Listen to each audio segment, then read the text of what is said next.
Bijapur encounter లో మృతుల సంఖ్య పెరిగింది. ఎన్కౌంటర్ లో మొత్తం 18 మంది మావోయిస్టులు మృతి చెందారు. మృతుల్లో PLGA-2 కమాండర్ వెల్లా మోడియం కూడా ఉన్నట్లు తెలుస్తోంది.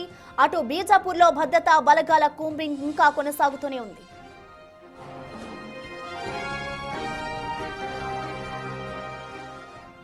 దీనిపై మరిన్ని డీటెయిల్స్ ని మా ప్రతినిధి భాస్కర్ అందిస్తారు.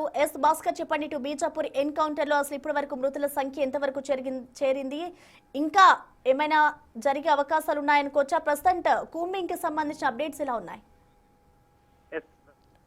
ఛత్తీస్గఢ్ రాష్ట్రం బీజాపూర్ జిల్లా గంగులూరు అడవి ప్రాంతంలో నిన్నటి నుంచి కూడా వరుసగా భద్రతా సైనికులు సెర్చ్ ఆపరేషన్ కొనసాగిస్తున్న తరుణంలో నిన్న మావోయిస్టులు ఎదురుపడిన నేపథ్యం అయితే ఉంది. ఫలితంగా ఎదురు కాల్పులు జరిగింది. ఆ సమయంలో 12 మంది మావోయిస్టులు మృతి చెందగా మరో 3 జవాన్లు సైతం కూడా వీరమరణం పొందారు. ఫలితంగా చూసుకుంటే మరో 2 జవాన్లకు తీవ్ర గాయాలైపోయి వాళ్ళంతా ఆసుపత్రికి తరలించారు. అయితే అదే ఆపరేషన్ సర్చ్ కొనసాగుతున్న నేపథ్యంలోనే ఈ రోజు తాజాగా ఉదయం మరో 4 నుంచి 8 మంది వరకు కూడా మావోయిస్టులు మృతి చెందినట్టు కూడా తెలుస్తున్న నేపథ్యం. మొత్తం ఇప్పటి వరకు 16 మంది మావోయిస్టు మృతదేహాలకు సంబంధించి పోలీసులు స్వాధీనం చేసుకున్నారు. దీంట్లో 8 లక్షల రూపాయలు విలువ, అంటే అతనిపై రివార్డు ఉన్న వ్యక్తి కూడా, ఒక కమాండర్ కూడా, బెటాలియన్ 2 కమాండర్ మృతి చెందినట్టు తెలుస్తుంది. అయితే PLGAకి సంబంధించిన కమాండర్ 2 ఆయన ఉన్న నేపథ్యంలో అతనిపై 8 లక్షల రూపాయల రివార్డు ఉంది. దానితో పాటు మరో కొంతమంది ముఖ్య నేతలు కూడా, AMC నేతలు కూడా, ఆ ఏరియా కమిటీ వాళ్ళు మొత్తం కూడా మృతి చెందిన నేపథ్యం ఉంది. ఇంకా ఆ ఏరియాలో ఆపరేషన్ కొనసాగుతూనే ఉంది. ఇంకా మావోయిస్టులు ఇంకా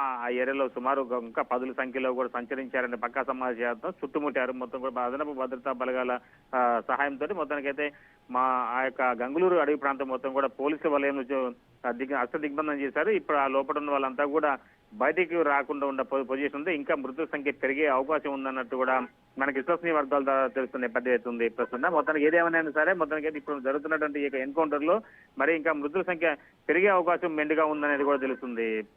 ప్రస్తుతం థ్యాంక్ యూ భాస్కర్.